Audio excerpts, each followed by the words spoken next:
Sefer Shemot, stories we know so well. We celebrate the event of these Sedras during the festival of Pesach. So what is there to learn this time around when we seem to know these stories so well? So how do you imagine that scene? The princess of Egypt goes to take her bath and there's a container floating down the river on the water surface, and she notices it and she asks her maidservant to fetch the box, and she opens it up and she sees a yeled. There's a child. Now at that moment she doesn't know if that's a boy or a girl, so she's still a little bit uncertain. V'nei nar bocher. The lad is crying. And her motherly instincts, her natural feelings of compassion are triggered, and she rescues the baby. Who are the characters? Imagine you were making a movie. Who would you cast in this scene? Well, there's the maidservants, obviously. There's the princess of Egypt. And there's a baby. But maybe there's somebody else.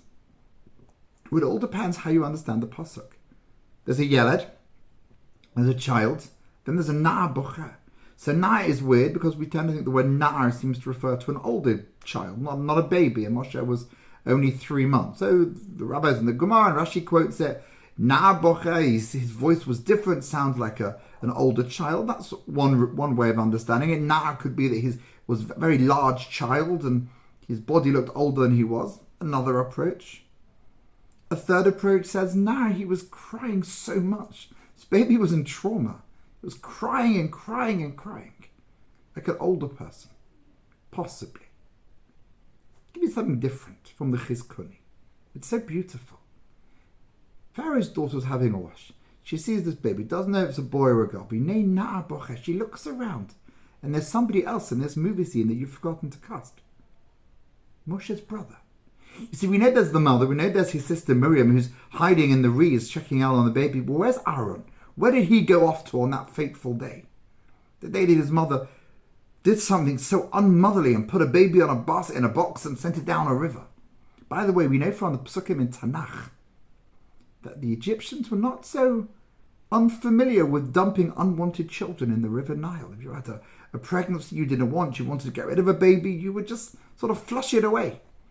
So the idea that people would throw their babies away was perhaps common in ancient Egypt, but to rescue the baby, that was something a little bit different. Aaron in this scene, V'nei nar bocher, Aaron is there as well in this scene, not just Miriam hiding and baby Moshe and all the ladies, the princess and her maids. No. Moshe's brother, Miriam's brother, Aaron is there crying. He's crying for his baby brother.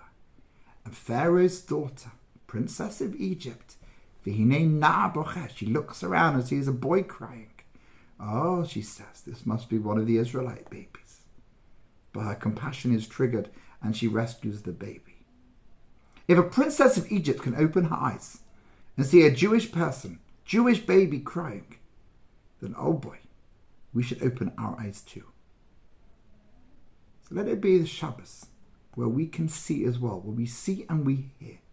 We see the baby crying, we listen to the young children crying, cries of despair. And we don't just turn and walk away and say it's somebody else's problem, brush it under the carpet, chas v'shalom. We turn, our compassion is triggered, and we do something, and we pull the baby out, and we save the day. There's a demand there. There's a demand lurking in the parasha that if she can do it, if Batya can do it, then we should do it too. Shabbat shalom.